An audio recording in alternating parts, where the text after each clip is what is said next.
15 जनवरी 2023 को नेपाल में एक बड़ा हवाई हादसा हुआ।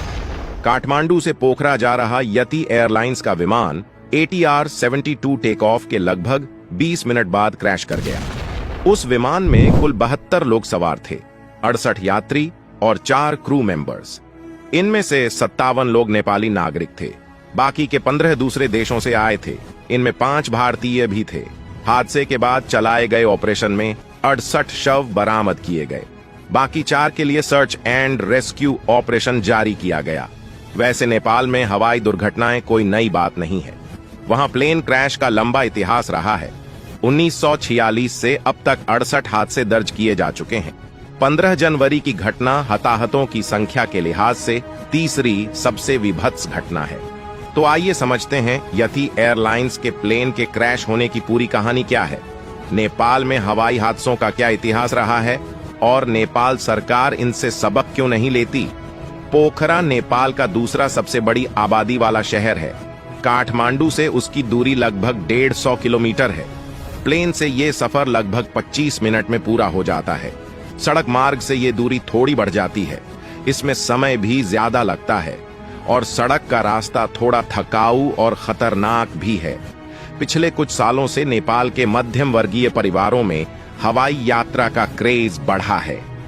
जो लोग भी प्लेन का टिकट अफोर्ड कर सकते हैं, वे प्लेन से चलना प्रेफर करते हैं। पोखरा पर्यटकों के बीच भी बेहद मशहूर है। इसे हिमालय का गेटवे भी कहा जाता है। पोखरा से ही अन्नपूर्णा ट्रेकिंग रूट शुरू होता है। 2019 में 1,81,000 टूरिस्ट यहां घूमने आए थे। पिछले 3 बरस में कोविड लॉकडाउन के कारण इसमें कमी आई थी। अब जबकि कोरोना का खतरा बीत चुका था, टूरिस्टों की संख्या में तेजी से बढ़ोतरी की संभावना था। इसी को ध्यान में रखते हुए नेपाल ने पोखरा में एक नया इंटरनेशनल एयरपोर्ट भी बनाया है।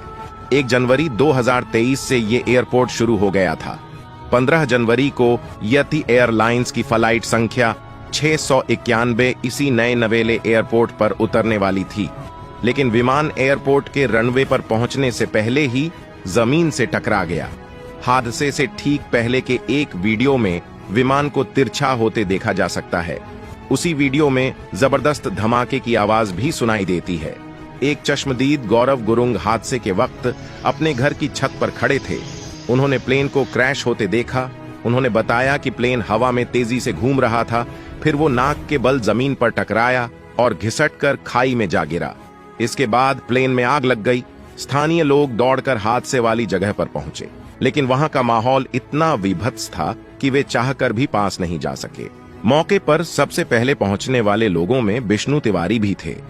उन्होंने न्यूज एजेंसी AP को बताया, आग की लपटें इतनी तेज थीं कि हम मलबे के पास नहीं जा सके। मैंने एक आदमी को मदद के लिए रोते हुए सुना, लेकिन आग की लपटों और धुएं की वजह से हम उसकी मदद नहीं कर पाए। जैसे ही हादसे की खबर बाहर आई, पुलिस और सेना हरकत में आई। फौरन सर्च एंड रेस्क्यू ऑपरेशन शुरू किया। हेलीकॉप्टर्स उतारे गए, लेकिन यह सब किसी काम नहीं आया। बचाव दल का काम शवों की तलाश तक सीमित रहा। पहले दिन 68 शवों को निकाला गया। 15 जनवरी को रात होने की वजह से ऑपरेशन रोक दिया गया। 16 जनवरी को सर्च ऑपरेशन फिर से शुरू हुआ। प्लेन में सवार 4 लोगों का कोई पता नहीं चल सका। 16 जनवरी को फ्लाइट का ब्लैक बॉक्स भी तलाश लिया गया। सरकार ने हादसे की जांच के लिए 5 मेंबर्स वाली कमेटी नियुक्त की। कमेटी को अपनी जांच रिपोर्ट पेश करने के लिए 1 महीने का समय दिया गया। नेपाल में हवाई हादसों का इतिहास बहुत लंबा है। पिछले 70 सालों में वहां प्लेन क्रैश की 68 घटनाएं दर्ज हुई हैं। इनमें 1914 लोगों की जान जा चुकी है। सबसे बड़ी घटना 28 सितंबर 1919 2 को हुई थी। उस रोज पाकिस्तान एयरलाइंस का एक एयरबस काठमांडू के त्रिभुवन इंटरनेशनल एयरपोर्ट पर क्रैश हो गया था। उसमें क्रू मेंबर्स को मिलाकर 167 लोग सवार थे। हादसे में एक भी शख्स जिंदा नहीं बचा। इससे 2 महीने पहले ही थाई एयरवेज इंटरनेशनल का एक प्लेन भी काठमांडू एयरपोर्ट के पास दुर्घटनाग्रस्त हो गया था। इस हादसे में 113 लोगों की जान चली गई थी। हाल के दिनों की बात करें तो मई 2022 में तारा एयर के प्लेन क्रैश में 22 लोग मारे गए थे। मार्च 2018 में US बांग्ला एयरलाइंस के प्लेन क्रैश में 51 लोगों की मौत हो गई थी। अब सवाल ये आता है कि नेपाल में इतने हवाई हादसे होते क्यों हैं? इसकी 3 बड़ी वजहें हैं। नंबर 1, मौसम और भूगोल। नेपाल की सिविल एविएशन अथॉरिटी ने 2019 में एक सेफ्टी रिपोर्ट जारी की थी। इसमें बताया गया था कि नेपाल की भौगोलिक स्थिति पायलटों के लिए मुश्किल पैदा करती है। दुनिया के 14 में से 8 सबसे ऊंची पर्वत चोटियां नेपाल में हैं। पहाड़ी इलाकों में मौसम भी तेजी से बदलता है। इसके अलावा ऊंचाई वाले इलाकों में धुंध की दिक्कत भी आती है। इसके चलते पूरी नियति पायलट पर निर्भर करती है। Number 2, infrastructure. नेपाल के अधिकतर एयरपोर्ट्स पहाड़ों के बीच में है। उनके रनवेज का आकार छोटा होता है। लंबाई बढ़ाने के लिए रनवेज को घुमावदार बनाना पड़ता है। ऐसे में पायलट को लैंड करते ही प्लेन की स्पीड घटानी होती है। नेपाल के एयरपोर्ट्स पर लैंडिंग अपने आप में टास्क है, लेकिन इसके लिए अलग से ट्रेनिंग नहीं दी जाती। नंबर 3, निवेश की कमी। नेपाल में एयरलाइंस नए एयरक्राफ्ट्स और सेफ्टी प्रोटोकॉल्स में खर्च करने से बचती है। अभी भी देश में दशकों पुराने एयरक्राफ्ट्स उड़ाए जा रहे हैं। यह प्लेन किसी और देश में होता तो उन्हें चलन से बाहर कर दिया गया होता।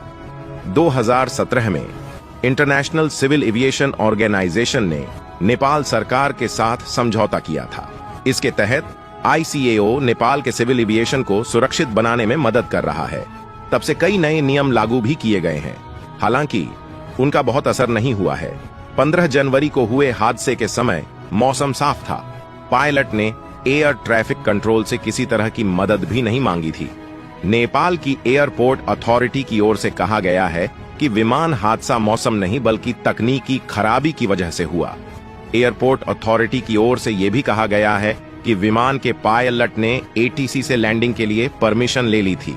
पोखरा ATC की ओर से लैंडिंग के लिए ओके भी कह दिया गया था। सिविल एविएशन अथॉरिटी का कहना था कि लैंडिंग से ठीक पहले विमान में आग की लपटें दिखाई दी थीं, इसलिए मौसम की खराबी के कारण दुर्घटना हुई ये बात नहीं कही जा सकती। अगर आपको यह जानकारी पसंद आई हो या कुछ नया सीखने को मिला हो तो प्लीज इसे दूसरे सोशल मीडिया नेटवर्क पर शेयर जरूर करें।